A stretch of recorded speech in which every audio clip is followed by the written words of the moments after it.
Well, a prison in East Tennessee is under scrutiny. 2 months ago, an officer at the Morgan County Correctional Complex was stabbed to death while on the job. This comes after more than a decade of reported problems with the locks on cell doors in Tennessee prisons. Coming up, you will hear from members of our news team who are investigating this story. But first, here are the latest details as state lawmakers flag concerns behind bars at Department of Correction facilities. What was supposed to be a routine cell lock check turned deadly. I think that it could have been prevented. In the weeks following the stabbing death of Officer Dustin Pettigo, questions inside the state's prison system have shifted towards warning signs that were missed. This inmate had made threats, had sent letters that he was going to kill somebody, and that they did not take preliminary cautions to do something about him. And changes that need to be made. We need to have an overall look at our prisons for the maintenance and stuff and get a significant report of the things that need to be fixed. State Senator Tom Hatcher is reviewing concerns directly with his committee and says staffing shortages are a major problem. We have over 400 positions that's not filled in our prisons. So I think we've got to have more oversight.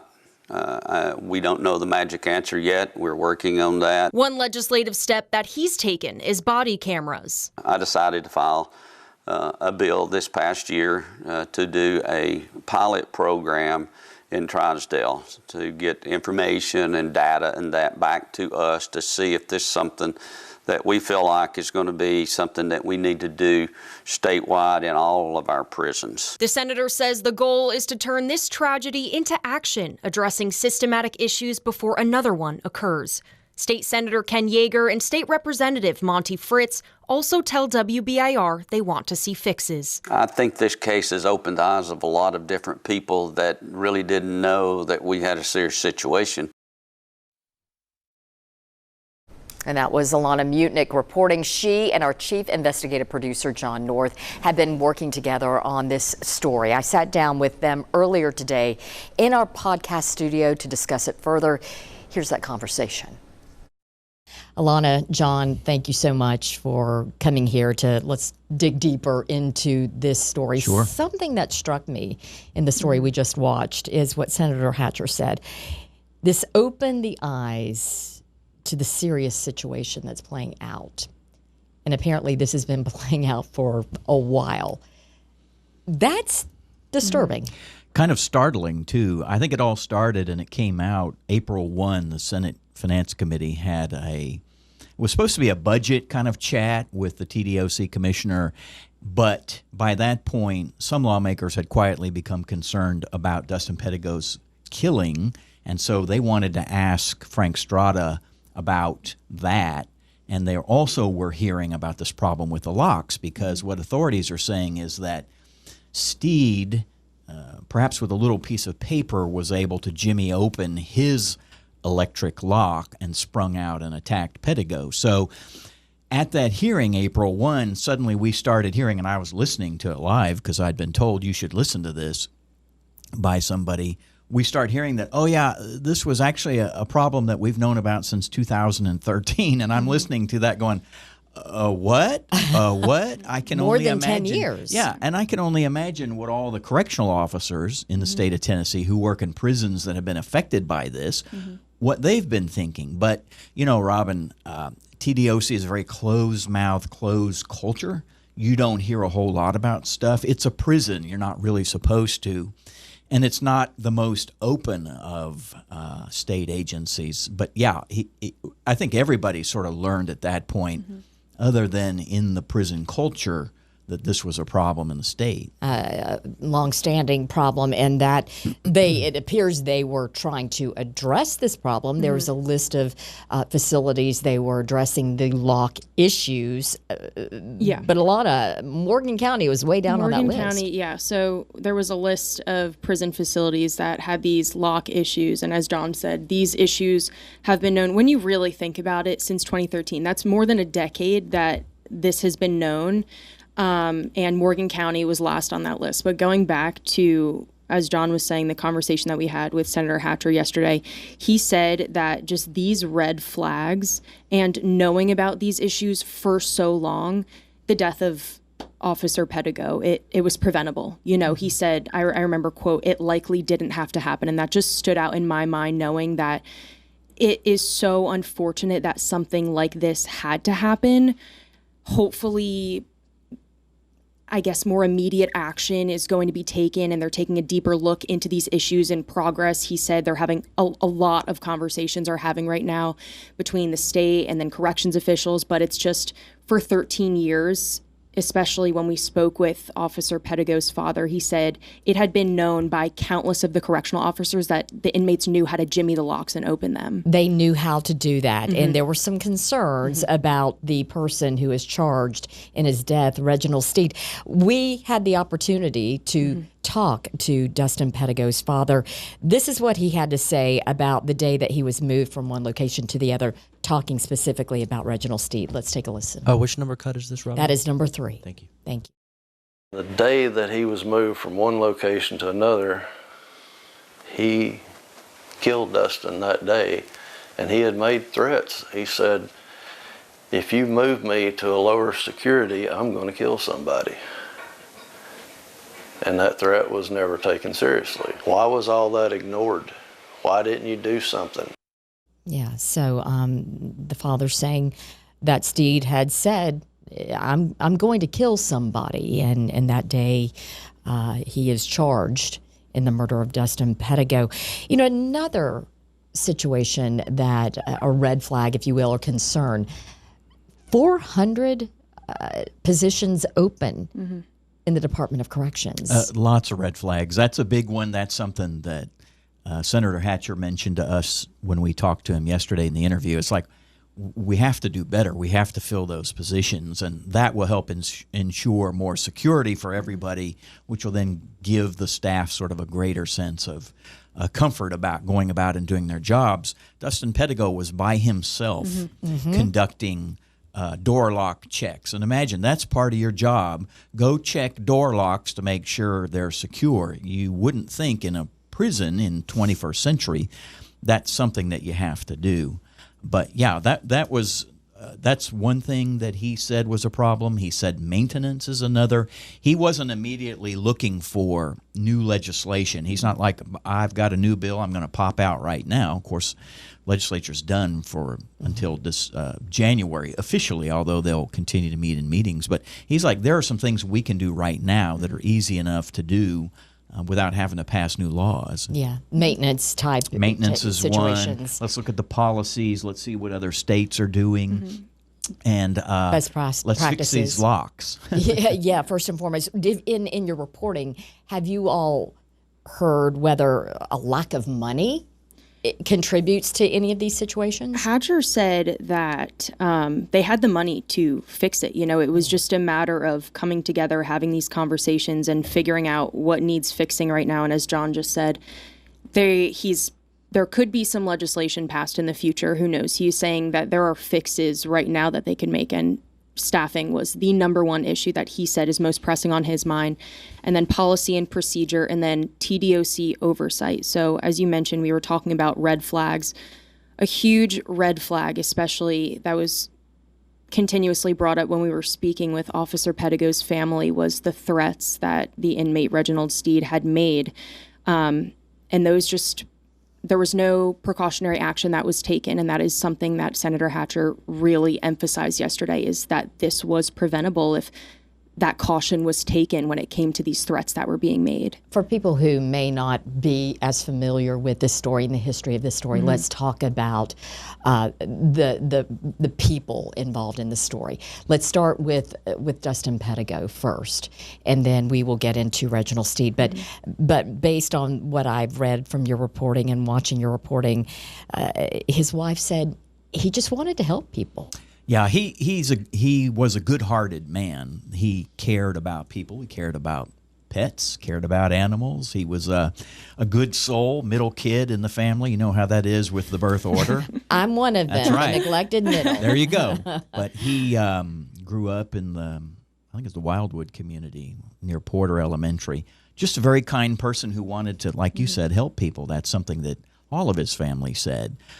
He saw working at TDOC as an opportunity to do good for people. He was thinking, according to Jade, his widow, nonviolent people, we can do things to help them once they get out. We can get them set on a new path in life. So that's something that he saw as kind of a calling, if you will. I think he'd been a correctional officer about 10 months. Yeah, So not long. He Not was long. on the job less than a year, and I remember his widow Jade had told us that he was in school at East Tennessee State University, and he wanted to help inmates, once they got out of prison, find employment. And I obviously had never met him, but it was so prevalent, the type of person that he was. He cared about people, and he just had such a good soul, and something that was set on repeat was his love for people and his love for animals.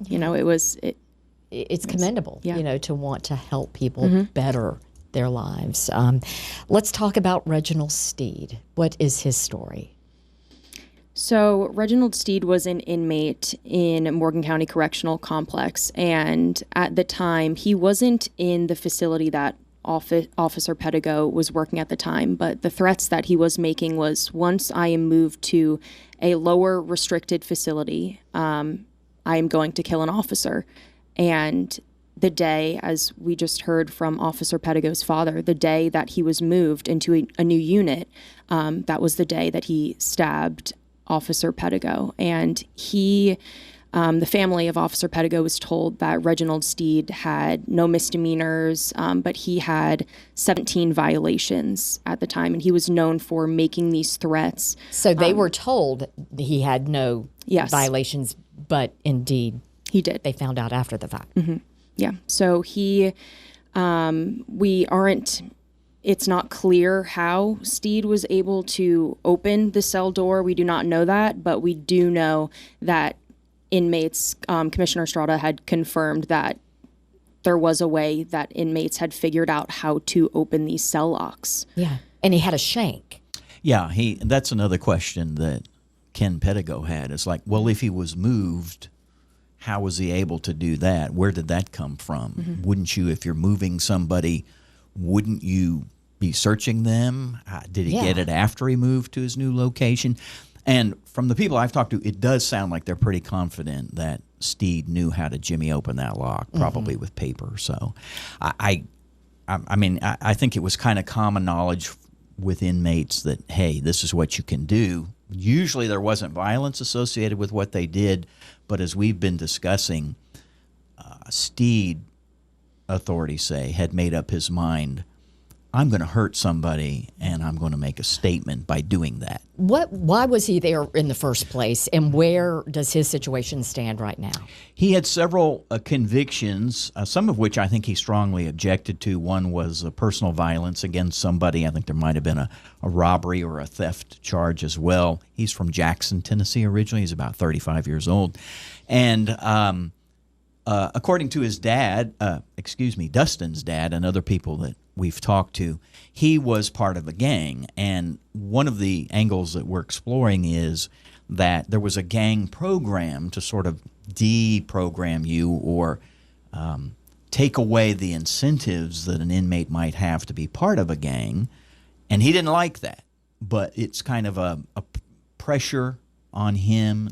There is pressure from higher-ups to do this kind of a program, and then you'll sort of graduate, and you'll get better, and then you have chances to move on with your lives. And he didn't like the programs, is what we're hearing. We're still reporting on that. Well, from that, let's talk about the reporting going forth. This story is far from over. There are many angles of this story. Where next does your reporting take you? Well, we are still in contact with, obviously, Officer Pedigo's family. We are looking to speak with correctional officers at the facility because, once again, after our conversation with Senator Hatcher, this is a much larger issue. within Tennessee's prison systems. It is not just the Morgan County Correctional Complex. It is heartbreaking and tragic that this had to happen, but as Senator Hatcher said, it's opening the eyes of so many people when it comes to what needs to change and what needs to change now. Right, and now and in the next legislative session, would you assume, John, that there would be some legislation put forth next session to dig deeper into these concerns and address them? I'd say there's a fair chance of that. And for listeners who don't know this, we've talked to 3 Tennessee lawmakers that have concerns about this. That's kind of unusual. Ken Yeager, who brought this all up at that April 1 Senate Finance Committee meeting, he's the one that sort of kicked open the door. And we've also had him on Inside Tennessee, and he's talked about it then. And then you've talked to Monty Fritz, who is a state representative from Roane County. Ken Yeager, this is in Ken Yeager's district where this killing occurred, Monty Fritz and then Tom Hatcher. I honestly anticipate that we'll be talking to more. Senator Hatcher mentioned to us there's sort of a small group of state senators that are keen to learn more about this.